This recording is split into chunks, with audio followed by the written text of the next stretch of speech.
with Imprintables Warehouse, and this is the CorelDraw Session 1, the Basics training with Great Garment Graphics. And I'm thankful that all of you are here today, spending some time with us, and hopefully we can answer a bunch of questions for you and get you through the basic steps of Corel. The idea of the series is to build up over the period of a year and have one per month in that we show different steps and different techniques and grow into different projects all the way through and give you the skill set that you need to be able to apply in your own shop and business and really get a mastery of CorelDraw. And by the end of the year, you should be able to do some pretty advanced projects in there. So, but today we're going to go through the basics, kind of the setup of CorelDraw, the layout, different pages and different dockers and all that, and we'll go through some of the tools as time permits. We will have a little bit of question and answer at the end, and normally we have some poll questions, but I think today we're going to bypass the poll questions and jump right in. We had a little bit of a mix-up on our end, but I think we're set to go. So, starting with the first one here, we're going to get right into the webinar. And please, if you have questions throughout the webinar, go ahead and post them on there. We will be picking through them from time to time to make sure that we get the information to you. And we will have that question and answer at the end. And this is being recorded. You can go back and view it later on. It should be posted up either tomorrow or the next day on the Great Garment Graphics website. So, CorelDraw, which version are you using? Right now, for today, I'm going to be showing Corel X6. It doesn't necessarily mean you have to be in X6, but some of the functions that you may see me use from time to time throughout the whole series might be specific to it, but I'm going to show you how to turn on the highlight feature within CorelDraw so that you can see what is new and what might not be available in your version if you're using an older one. Almost everything in CorelDraw function-wise that we'll be using is X3 and on up. So if you're that far back, we've got you covered still. But a lot of people also ask me what's the differences between them and should I upgrade or shouldn't I upgrade. I've been with CorelDraw since version 10.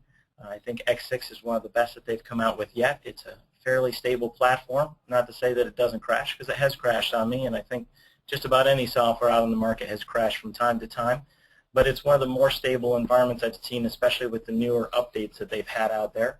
And it's got a lot of great features that really make it worthwhile to me from the CAD cut point of view or digital print and cut point of view that make it a little bit smoother and easier to work with. So I'm a proponent of going to X6. So let's talk about the workspace setup. I've got on here on the slide, and we're going to not spend a whole lot of time on the different slides. Most of the time we're in these webinars, we're going to be in CorelDraw itself, but we're going to talk about the color choices and different palettes that are out there, get into the different dockers and how you can set up the actual working space that you have, and then how you can save it. And let's get into that. The dockers, color object properties, color palette manager. We're going to go over each one of these and show you how to open them up and how to get into them. So let's get into CorelDraw. Give that a second to update on the screen. So this is CorelDraw X6 64-bit, and as we come into the workspace itself, you can see I've got some dockers open. I'll close those out because we'll talk about those in a minute. And then when I go to open a new file, I've got it set so that it comes up and it asks me some questions. Oh, I'm sorry. I was wondering why it was being a little slow. It opened that up on my other screen here. So what it does is when it comes up to create a new document, you can have different presets. This one's just a custom one. You got your sizing, the height and width, and all that kind of basic stuff that you would expect from it. And it's got a primary color mode. That means what primary color grouping are we going to use, or what model of color are we going to use, RGB or CMYK. From a digital print and cut standpoint, I always recommend that everybody work with RGB. And we can talk about get into color specifics later on. But for today, we're going to pick RGB. There's nothing wrong with going CMYK, especially if you're doing CAD cut projects. Either one will work fine for that. And then you can drop down each one of these and you can get real specific on your color space and what you're doing. But for today in the basics, we're just going to go over that we set up our page size and a primary color mode. and we'll hit OK. You could even disable that if you don't want to see that in the future. So this is the basic working space in Corel. And like I said, I'm going to have it so it highlights what's new. So if you're using an older version, you upgrade to X6 and you want to be able to follow along with what's new, you can go to the Help section up here and go to Highlight What's New, and you can even pick from which version that you were working with before. So let's go back to X4. I think there's a lot of people out there with X4. And now you can see already there's a little highlight here. There's some highlights over in this area and up top, which means in those different areas, it may not be that specific button, but there's something within it that is a new feature within it. So say like we click on this one, you can see all these have new features in it. All those do too. Usually there's one or two that don't. And the Snap to, that wasn't up there before. So you can see that there's a bunch of new things, and each one of the different menus, if I drop it down, it shows that there's a little highlight here for this one. This is new since X4 as well. So you can always change that. Maybe you are on X5 and you want to only see what's since X5. Again, you could click on that, and you see some of those highlights went away. Some of the highlights went away. So it's a handy little feature, especially when you're upgrading and you're sitting there going, I really don't know what changed. That highlight there will kind of lead you to an area, and you can explore it and figure out what's going on with it.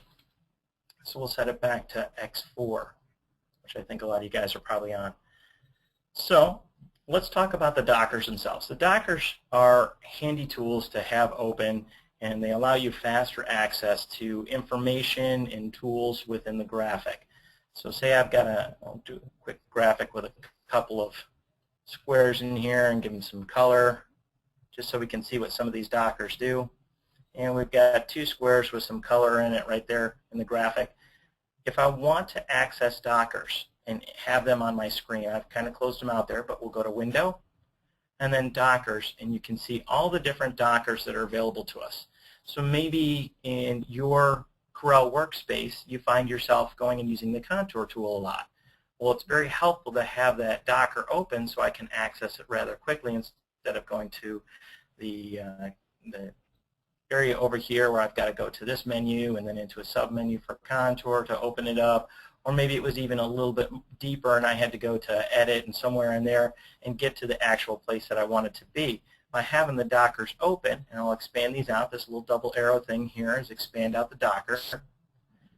I have all these tools readily available. And I can even collapse them whenever I don't need them so I can maximize the viewing area within CorelDraw. Very handy to have them open. So the first Docker we're going to talk about that I use a lot, and I'm kind of leading you guys through what works for me. Doesn't necessarily mean that you have to do that for Corel. It means that these are, it's a setup that I found very useful. It's a good workflow to it, and is probably going to help you out too. So the first one on that is the Color Docker. In here, I can grab this particular item right there, and if I want to, I can change the color of it within the Color Docker, and I have a lot of choices within here. There's a little tool down here, this little lock symbol, Auto Apply Color, links the color picker to the fill or outline, so that color is updated automatically. Sometimes you might accidentally have clicked that, and once I click on that, I can see that green is the color that I picked there, but if I click on blue, it changed that to blue right away. But it also went to the RGB palette because that's what my color was in when I did that. So I'll hit Control-Z, which is undo, and I'm a huge, huge proponent of keyboard shortcuts. If you've watched any of my previous webinars or been to any of my training, you'll hear me time and time and time again. Learn keyboard shortcuts. Yes, there's a little arrow up here that's undo, but it's a lot faster for me to reach over the keyboard and just hit Control-Z. And as we go through, I'll point out the keyboard shortcuts as they show up on the screen so you can start identifying where they're at as well. So I could change up here. Maybe I don't want to be using RGB, or I don't like these lines set up this way. It's not what I'm looking for. I want to change that green and get into one of these colors. Maybe I'm going to use the color mixer. And I can drag this down into color there, and that's the color I want right there. When I click on fill, when I've got this selected and I click on fill, now it's changed to the color that's up in there.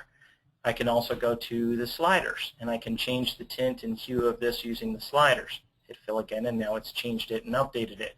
So you can see how you can control color quite quickly through this. I can even use the picker tool, grab that, and maybe I want this color right here. Select that. It updated the color over here, and when I click on fill, now it updates the color on the block there. So I use the color docker quite a bit for picking out different colors or maybe identifying a color. It's a very easy way to do it. If I select this blue one here and I click on the fill, the lock automatically pick it. It comes right to that blue color that it was. So that's a way for me to identify the color that's in there. So the color tool, very, very helpful. You can even go through your spot color. Right now it's in the palettes. Maybe I want to be working with a spot color system. And oh, I messed up there. Sorry about that. I go into the spot color system and I can choose different palettes. It's under my palettes right now, but I could go into the palette libraries and maybe pick a spot color library, and I'm using the roll-in colors. I can pick that system and so on and so forth. So there's a lot of different ways that you can work with this color docker to control what's going on in the graphic itself. So that's the first one. The second one that I use a lot, I'll change that guy back. The second one that I use a lot is object properties. This one has so much control. It's kind of an all points access for the graphic I'm working with. I've got this block right here. I'm going to bring it on over, and as soon as I clicked on it, you should have seen that the object properties docker here, it updated with more information at the top here. I've got my outline tool already in here. I can change the width of it. Maybe I want to go a little thicker on there. I can change it from inches to any other types of measurements that I want for this. Maybe I'm doing points or pixels. Leave it at inches. I can change my color within the color here, not just go into the color docker, but I can access it from here. And maybe I already have the color on the screen. I want this magenta color over here. I can grab the eyedropper tool, pick that color, and it automatically update it for me. I can change the style of it. I've got all sorts of options and choices in here. If I'm doing a dotted line, I can make a custom dotted line for it. There's a lot of control within this here. Control the miter angle of the miter limit of the corners when it changes over. Maybe I want to round those corners out. And if we zoom in on this guy, you'll see that it used the rounded portion there, and it changed the way the corner worked for the outline tool. That's just in one portion of it here. Next, I can get into the fill portion of it. And normally, we would go to the fill tool and then expand that out, and how do I want to go with this, and select the different menus throughout there. But having this object properties docker, everything's all in one spot. Now I can play around with the color of that object in there. I can choose maybe a gradient fill, and I can go and change my colors in there. I want it to go blue to yellow now. I can do send it from the center, or conical or radial fill, or however I want to set up, or square. We can adjust all of that in there and even pull down right in here and make it interactive, that I want that to come from the side over there. We can change the angle of it, how many steps are in that fill. There's a lot of control right in here. Maybe I want to go to a pattern fill or texture or postscript. Let's try a pattern fill. And when I open this up, it automatically applied the first pattern that was in there, but I can go more in depth directly from this docker. I can choose the pattern. I can also select more, and it might come up on my other window here. Give it 1 second. It's acting a little slow for some reason, of course. There we go. And because it's with X6, it has this content that you can get from the web. So what it's actually doing is it's reaching out to the web and looking through the Corel libraries out there and giving me access to all these other patterns that I wouldn't normally have in there. Now, some of it's free and some of it is a premium service, so you would have to sign up for their either monthly or yearly subscription, and then you would have access to a lot more within here. So I'm not going to do that right now, though. But I could also adjust the height and width of this pattern here. Maybe I want it a little bit smaller. Let's make it like 0.5 by 0.5. And you can see now it's a much more dense pattern in there. I can change the angle and skew and so much more within this. So by having this object properties over here, I can do a ton with the graphic before I even really dig into it, without going into all these different submenus and everything else. I also, with that rectangle selected, have all my normal rectangle tools up here, all my corners, and keeping my corners rounded, or having them chamfered, or the scalloped corner. I have all that right in there as well. So you get multiple menus whenever you're working with an object. The next one on here is the Color Palette Manager. So let's actually change that guy over, make it a little bit more consistent. And I can zoom, I can move around the screen a little bit here and zoom in, or I can use my scroll on my mouse to zoom in and out. But a handy trick that I use all the time, and let's make sure it's up here to show you, for the zoom, full screen preview is right there, and I can zoom into other areas.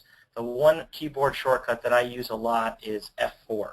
F4 fills the screen with the objects that I have on there, so it zooms right into those two, and it's a real handy tool to be able to say I'm way over here and I'm doing something, I've zoomed out too far, I just press F4 and it fills the screen with what I was working on. Okay, so we've got that set up there. Let's go to the Color Palette Manager, was the next one I had on my list. The Color Palette Manager gives me instant access to all the different palettes that are within CorelDraw. Anything that I've created myself, or all the standard palettes that come within it. So from here, I can control what I'm seeing as my color palette. Now I've set my color palette up on the side over here. It doesn't mean you have to have it there. Some people like it up top. You just have to grab this little area here where it's got 3 dots at the top of it. That'll drag it out, and I can put it on the bottom if I wanted to, or wherever you want that color palette. I personally just like them on the right-hand side. It's a little easier for me. Now, say I'm going to be doing a design and I'm working with it, and I want the customer is asking for Pantone colors, and they're using a solid coated system. So I want to be able to use that. So with my palette manager, I can open it up, and I've got already expanded here for the palette libraries. If that had been closed, I would just simply hit the little triangle that's next to it and expands it out. And the Pantone libraries are spot color, so I open up the spot and went down to Pantone and the new Pantone Plus system, and I pick solid coated. And you don't just click on it here, that just highlights it. There's this little oval looking shape right next to it.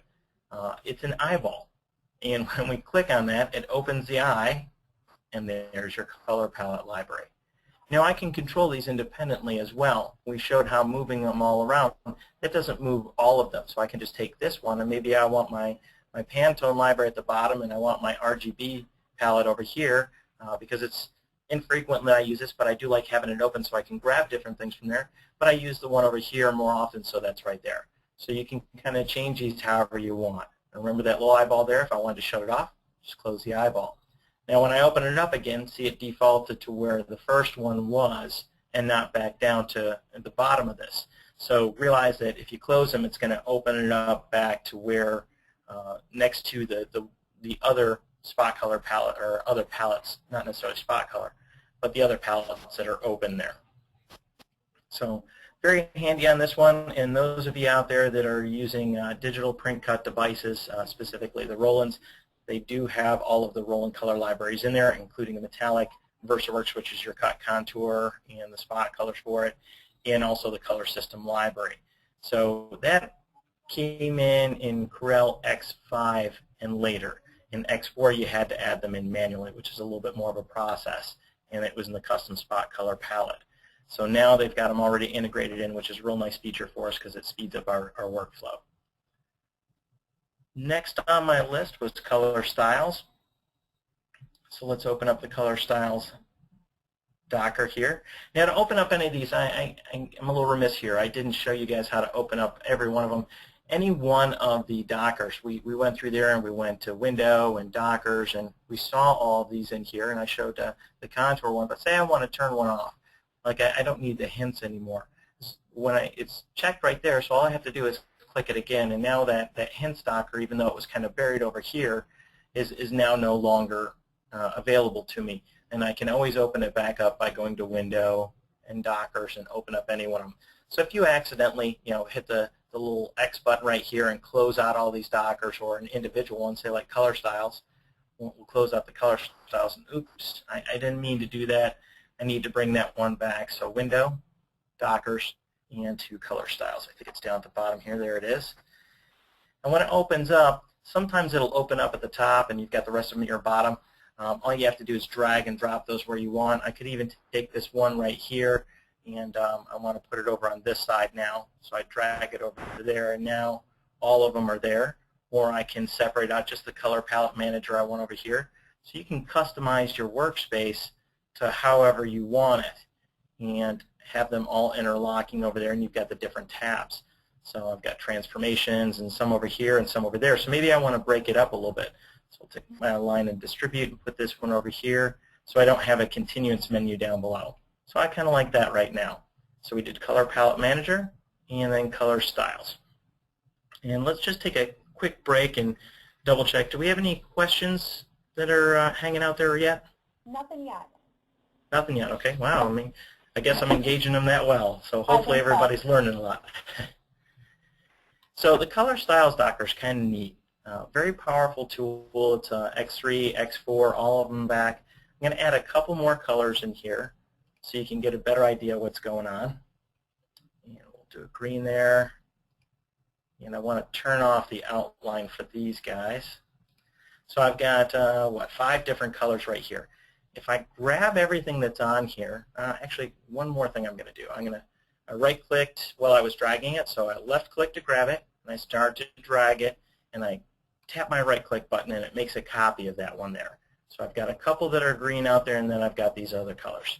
So I'll grab everything that's here, and I drag it over there to add a color style. And what you'll see happen is it lists out all the different colors that are in the graphic that's on the screen right now. So with this, I can fairly quickly say I want to change that green. That green's not the color I want in this graphic. And I know it's throughout the entire graphic there. I'm just going to change that. And now the customer says I like it, but I want that green portion to be red. So now what I can do is I can come in here and I could either go through all my different palettes if I wanted to pick a spot color or something like that. Or maybe my palette's already open over here and I know I just want to grab that. When my palette's open, it's really easy to grab the color eyedropper.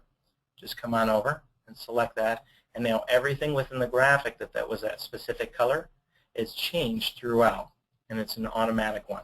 So that's a real easy way. Say I'm working with a graphic that's got a ton of objects. I've got 200, 300, 400 objects, and they've got several colors in there. And it's a local school mascot, but they're looking at changing the base color for the garment that it's wearing. Well, we can use the color styles docker to drag that through. The only thing that changed in between X4, X5, and the new version of Corel X6 that for me I don't like as much as the older versions is that anytime you bring something over to the color styles, it now has named it. When I select this red right here, it's not RGB red, it's color style 10.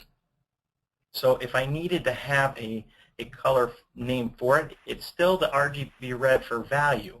But this color style 10 right there, I need to change over and name to a spot color if I need it there. Or we can go through different view options and convert to a different color mode or spot colors here, so I can convert it that way. Right now I could convert to CMYK or spot and then select that spot color. Whereas before in X4 and X5, and I believe in X3 as well, when you drag them over to the color style docker, it would leave them as the names that they were. So maybe it was RGB red, or it was Pantone 232C. It would leave it that. And now I have to go through an extra step in there to do that.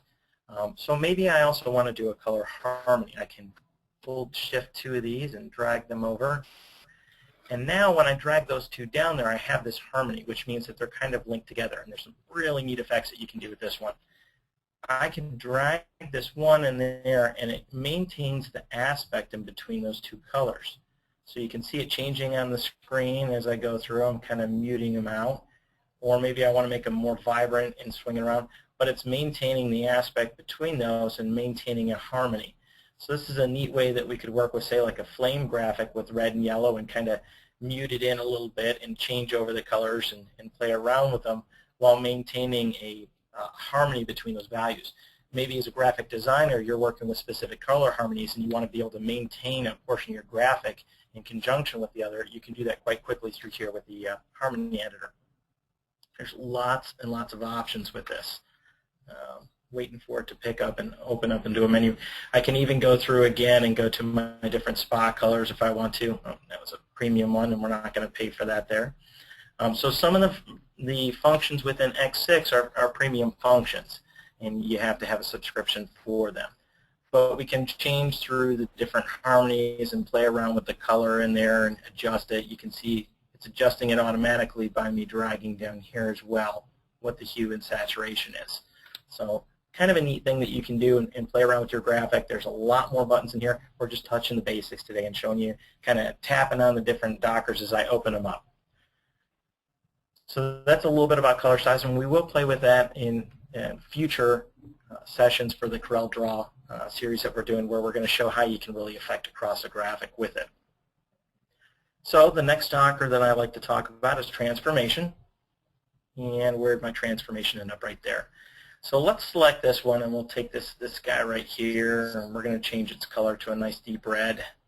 And I want to see how I'm changing the size of it here and moving it around.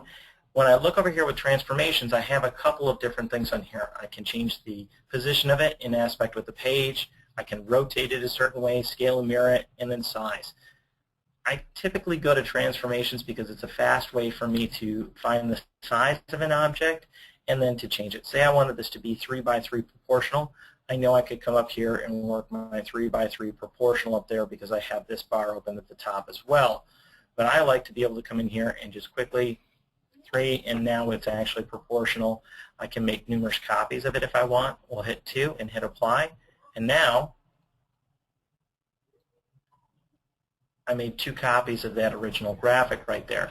So if I'm trying to duplicate something or make multiple copies, this is another quick way that I can do it right in there. We can also change the skew of it, scale and mirror, rotate like we said, and lock to an aspect. So let's take this guy here, and when you're doing the proportion or the locking to a point on there, you can't do it for multiple copies. So we'll take that guy, and I'm going to lock it in the bottom left corner there, and let's make this 6, and when I hit apply, you'll see that it went out to the side there and it locked based on that little corner. So if I need to extend something out or do any of these transformations, I can lock to which point on that graphic I'm working with. So that's real quick on transformation. There's tons more in here that you can work with. Some of my favorite are the flet chamfer or scallop and chamfer. I can never pronounce those right, so I apologize. That one's a great tool in there. I can go right to it. 0.02, maybe I want to do a 1/4 inch on this. Oops, I added another point in there. And hit apply, and it rounded those corners right out for me. I can also do that up top with my, normally with the graphic when it's still as an object. This one converted it over to, this was a rectangle, and this was, it's converted to curves now. I don't have that control over the corners as I once did. When it's still a rectangle or any of the other basic shapes that we work with, I could go to my node edit tool and I could grab the corner and I can curve it out, or I could put in the values up here to control that right off the screen. Whereas this one, as soon as I use this tool, it converted it over to an object, and it's no longer that square or rectangle. Whereas this one held the square or rectangle properties.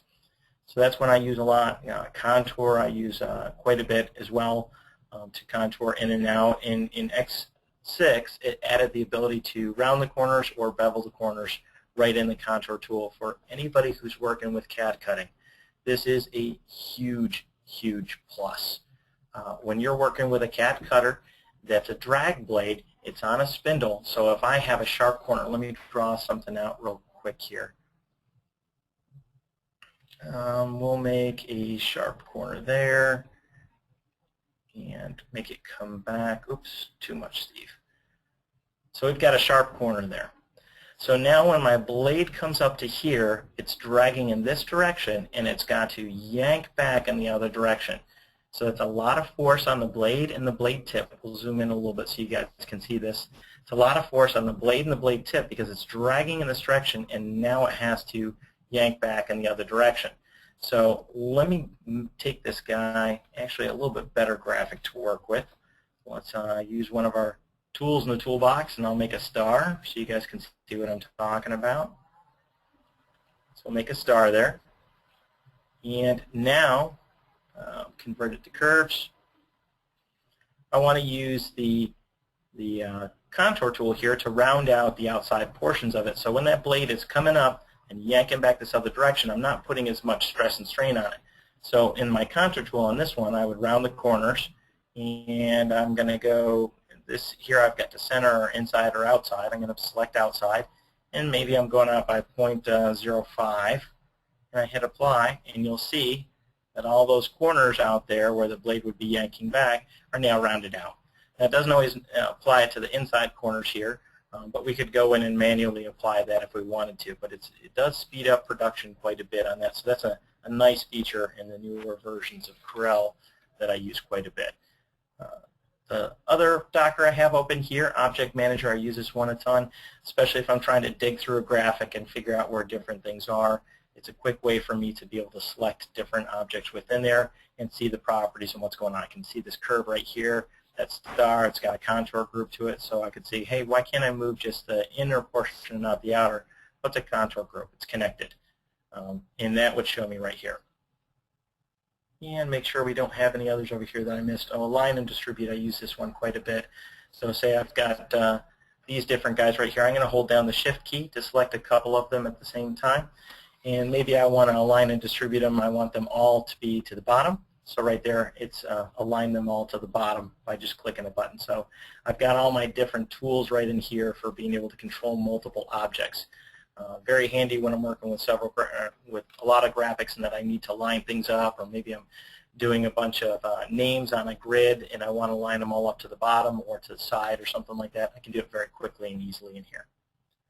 So that's kind of an overview of the different Dockers and the workspace setup that I use. There's tons more Dockers in there. You can customize it to however you want. Maybe you're going to be using the envelope tool a lot, or the bevel, or whatever you're going to be using. It's just you can set it up however you want.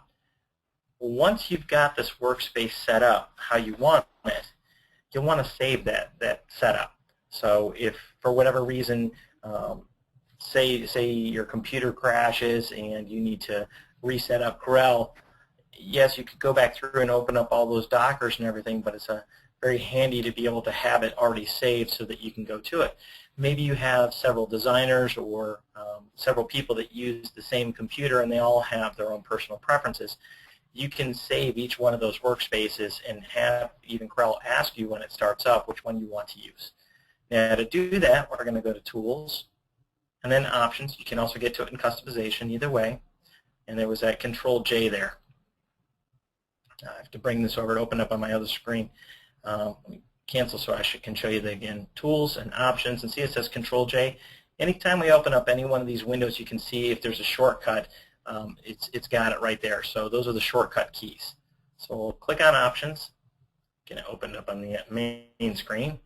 And to Workspace, when I click on this, I can create a workspace in here. It's already got a couple default spaces in there, and I'm going to make a new one. I'll open up on my other window there, and we'll call this Steven. This is my workspace, and Steven's setup. And set as the current workspace. So when I hit OK on this one, it should save it in there for me, and then I could click on the Select Workspace at Startup. So next time I open up CorelDraw, it would show me the different workspaces and ask me which one I wanted to use. So again, if you have multiple people, that's a handy way you can do that. You could even go to export this setup and save it onto a disk or a flash drive or something like that. And if you're going in between shops, there's some people with multiple shops or multiple computers, and however they're going, you could take that workspace setup with you and go onto another Corel, and as long as it's the same version, you would be able to import in that workspace so you have your custom workspace with you. Kind of neat feature. So we'll hit OK. I don't want to select it at startup because it's just me on this computer. So again, that's the workspace setup. I'm going to show you how to customize a couple things. One tool that I use all the time when I'm working within CorelDraw is I'm constantly going on my view over here in between simple wireframe or wireframe and enhanced. And you'll notice that there's an Alt-W and an Alt-Q there. The default for CorelDraw in all versions does not have those in there.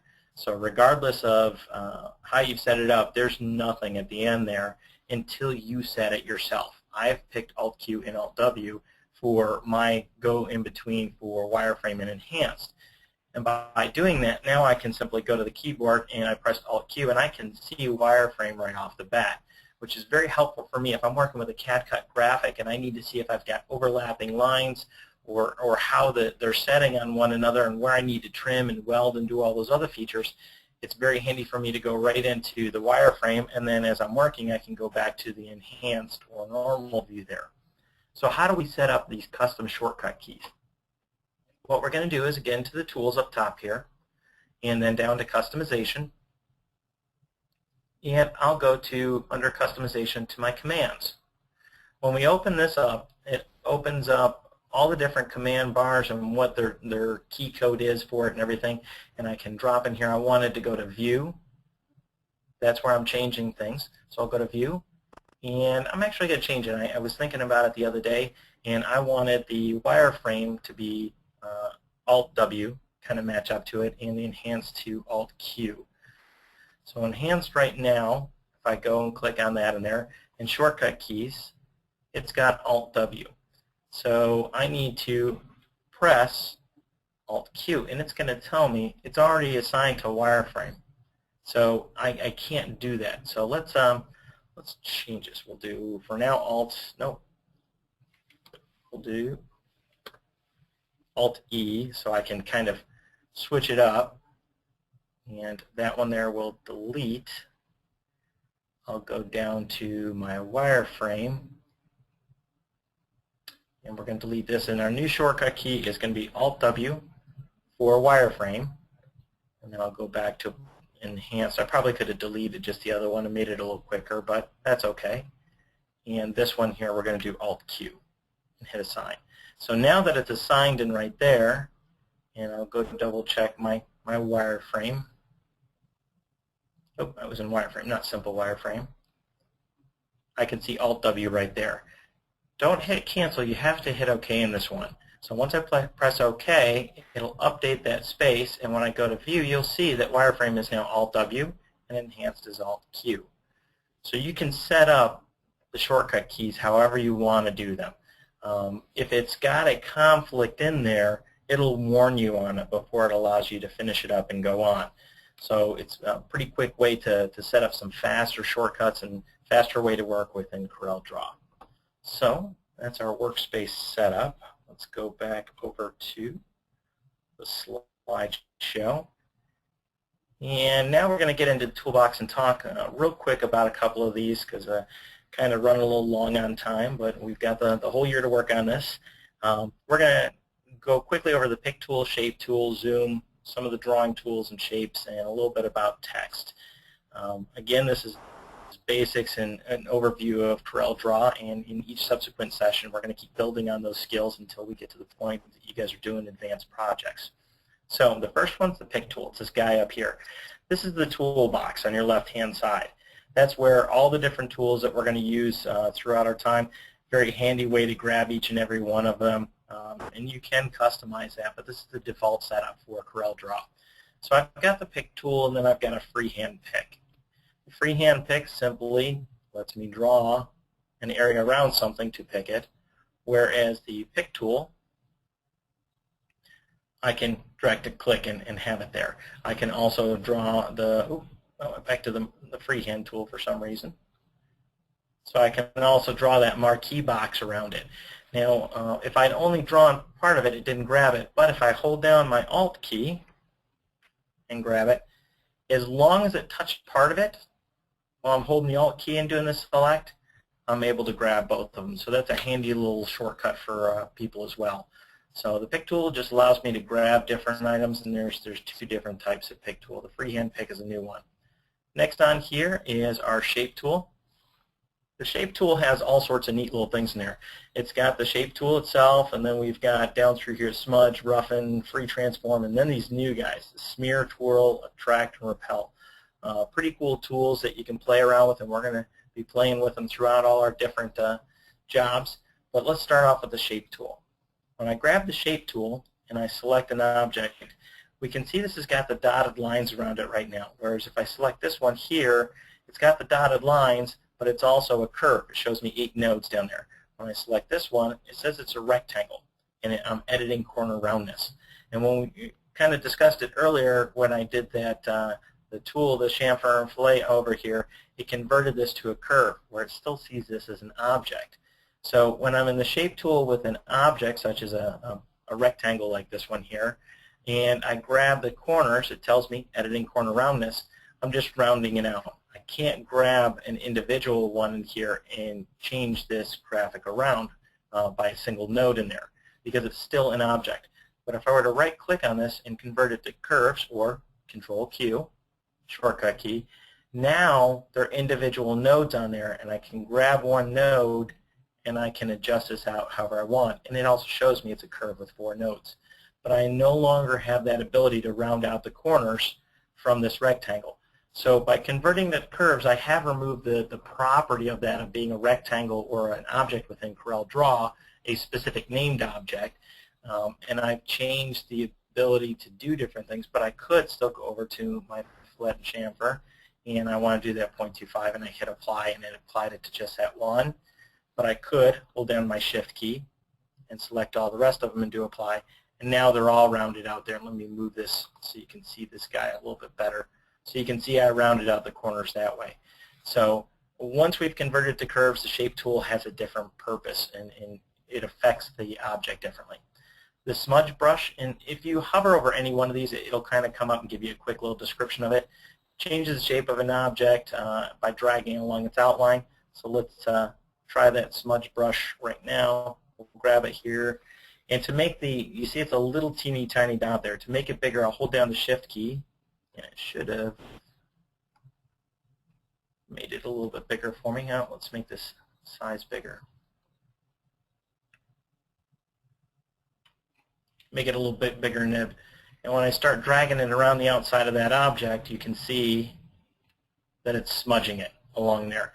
And it's kind of like playing with paint, like oil paints when you were a kid. As you drag them through each other, you can see it's picking up some of the other edges along there. So it's smudging through. You can do some neat effects with this.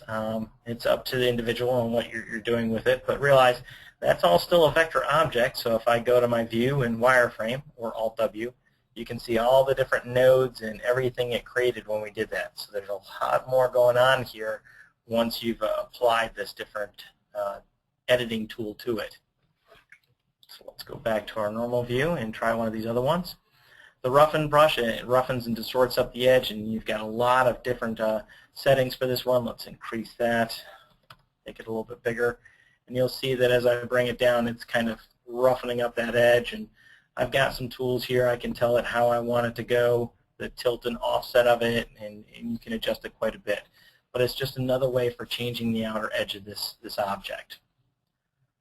Very similar with the free transform. The free transform allows me to move this object around, grab that object, and I can twist it however I want and adjust it around based on the positioning that I grabbed it at. So I don't use that one too terrible much myself. The new guys in here, smear, twirl, and attract, and repel. Let's try the smear. I want that a little bit smaller. We'll hold the shift key while I'm dragging in to make it a bit smaller, and you can see it's smearing it on inside. So you could make some nice, it kind of almost looks like waves going in right there, or maybe teeth on a saw or something like that, so you can do some neat effects in there. And realize it's changed the nodes on that. If I go to my node edit tool, we'll see that I've got a whole bunch of nodes that added in by all these different tools and working with it. So I highly encourage everybody, try the different tools, play around with them, see what they do. Let's go to twirl and zoom out a little bit. Twirl's neat in that it literally takes the nodes and, as I press and hold, twirls them. So I can make some nice little effects in there. And you can change the direction and how it's doing it, how fast it's going. There's all the controls up here. And then we've got attract and repel. Attract, it's going to pull this towards it. See how it's pulling it out, and I can keep working on that if I want to. And then I've got the repel. We'll do the repel, and it works in the opposite direction. See, I can kind of chase it around, and the longer I hold it there, the more it pushes until it gets to the edge of that circle that I'm working with. So some neat new tools to play around with for your designing. We'll go back to shape. The zoom tool is next on my list. I'm going to hit F4. If you remember earlier, F4 was my way to zoom out to the entire screen. Let's delete that.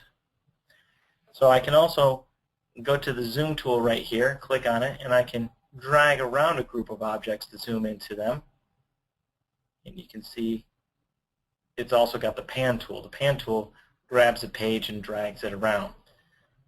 One thing that I've been using Corel for a long time, but I missed myself, is that even with my pick tool and I'm in my normal screen that I work in, there's a little icon over here. It's this magnifying glass, and I can go over there, and once I hover on it, it gives me a crosshair. When I click in there, it gives me the ability to pan around in my graphic to wherever I want it to be. It's not a zoom tool, but it's kind of a pan tool without going into the zoom menu. So I discovered that not too long ago, and it was one of those aha moments for me. I'm still picking up new tips and tricks all the time in Corel. There's so much to learn on it. So the drawing tool, Bezier and shapes, let's touch real quick on that. The different drawing tools, there's a lot of them in here. My favorite right now is the Bezier tool. We're going to be playing around with each and every one of these as we go along. But real quick on the Bezier, I've got a point, and I can drag those points as I go along.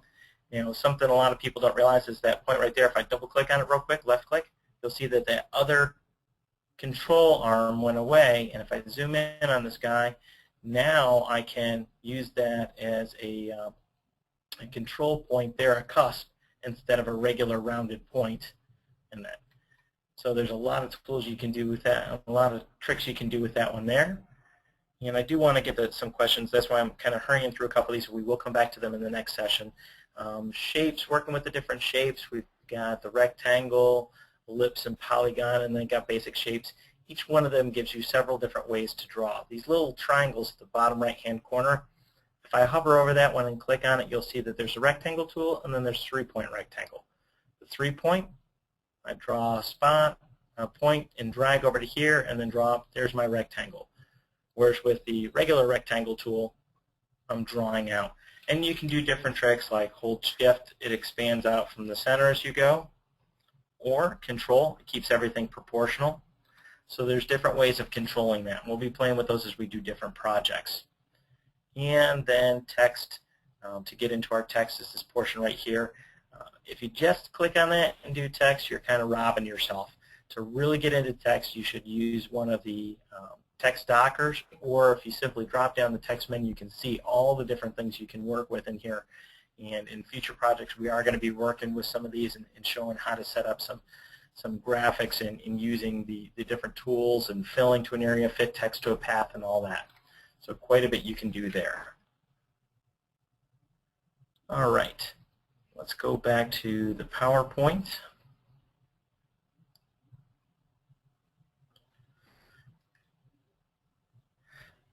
Talked about the shortcut keys and the custom commands a little bit. Saving the workspace, we worked through that one there. The next webinar for this one is on February 26th for Corel. I want to open this up. We've got 10 minutes left and see if there's any questions out there and try to answer them. And if there aren't any questions, we'll go back a little bit and play with some of the different shape tools. So see if there's any questions on the board. Hi, it's Danielle, and we have a couple of questions. One is from Tim. He's asking, or he said, you talked about working in RGB, and he just bought a VersaCAM VS 540 and was instructed to work or convert everything to CMYK, or use the Roland color library. He wants you to expand on that a little bit. Sure. This is a little bit more Roland specific on it. It actually applies to anybody out there that's got DTG, is using sublimation, or anything that's a digital print product along that line. The Roland Spot Color Library is a library for the VersaCAMs, and it's a way for us to print out a chart from VersaWorks. I do have some good videos on this, so Tim, contact me afterwards, shoot me an email, and I'll make sure you get those links to be able to understand and see how to use the Roland Spot Color Library to get accurate matching. But the output of these machines is generally larger than a standard CMYK workspace. The CMYK swap workspace, which stands for single web offset printing, is across the industry for large format printing. We're talking like the Heidelberg presses and stuff like that, where they're using specific ink channels. It's a way for them to calibrate those machines so that they're identical in their output. Well, the ink sets on a lot of machines, the Rollins in particular, and also for some of the DTGs and sublimation out there, it's larger than the swap CMYK. So when I go to CMYK within CorelDraw, let's see if I can bring it up here under color management. And if you're using CMYK, you'll see for CMYK, it's US web coded swap version 2. That's smaller than what we can actually produce out of those printers. So if you convert everything to CMYK, you're still going to get accurate reproduction because those printers can hit that CMYK, but you're actually losing color that you could have produced from that device. So you're kind of robbing yourself by doing that. By working in RGB, which is a larger workspace, it's a larger color space, we can have more of those colors captured in our output device and not lose it. We could do a whole 2 to 3 hour webinar on color and color management. I'd love to set that up and kind of make it another series, because there's a lot of misunderstandings in the industry out there on which way to go. CMYK, if I'm doing standard vector graphics, I'm going to capture the color. It's going to work, but I could have done better. Now, if you're working with a photograph or a raster image, and I were to take that and convert it over to CMYK, anybody out there who's been in any of my classes or anything has heard me say this analogy time and time again. You go to the barber shop or the hair salon and ask them to take off a ½ inch, and they take an inch or two. You can't get it back. It's gone. So if I have a photograph that's in RGB and I convert it over to CMYK, that color's gone now.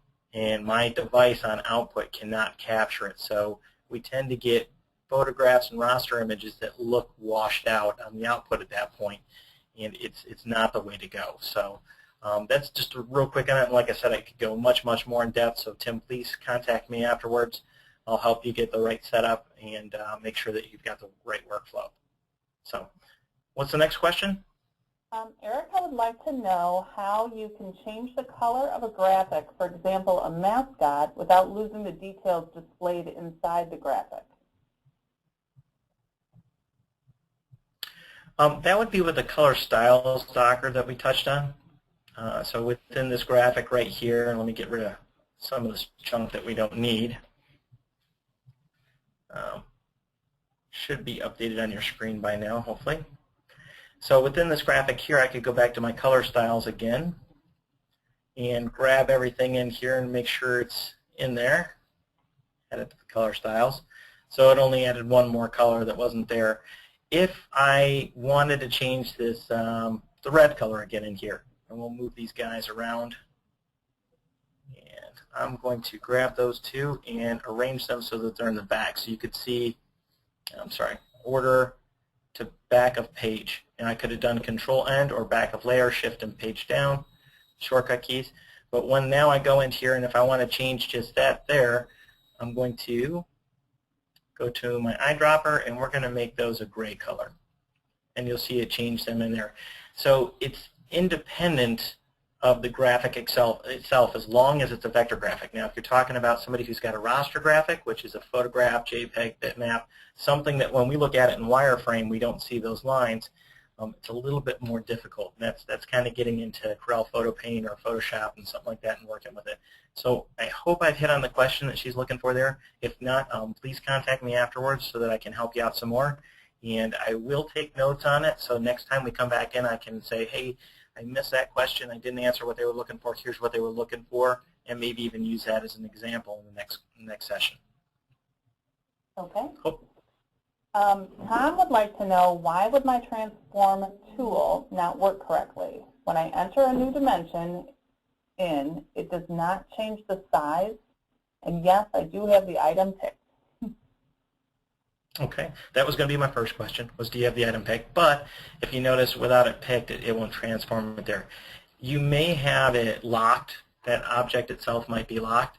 So I would try your transform tool on a new object, just grab the rectangle tool, make a new rectangle over there, Make sure that that's the one that's picked, and then try your transform on that one in the size and skew or whatever you're trying to do, and see if that changes it. If not, I'd have to see what's going on with your setup, and again, I can help you offline with that.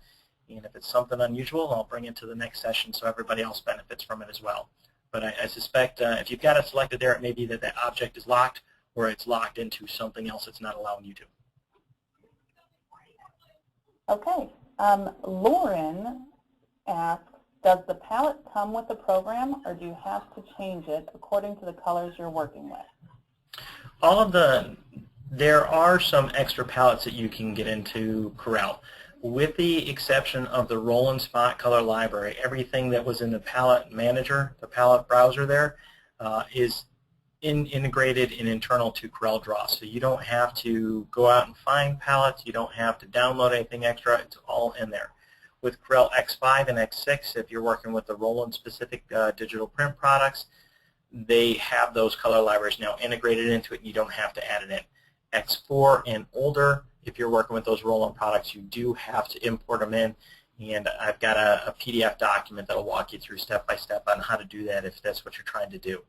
But all those palette libraries should be in there already. The newer Pantone Plus series, I'd have to go back and check on X3 and X4. I don't know if they did that as an update to them or not, or you may have to go to the newer version of X6 to get those in there. But I can take a look at that. So let me write that down.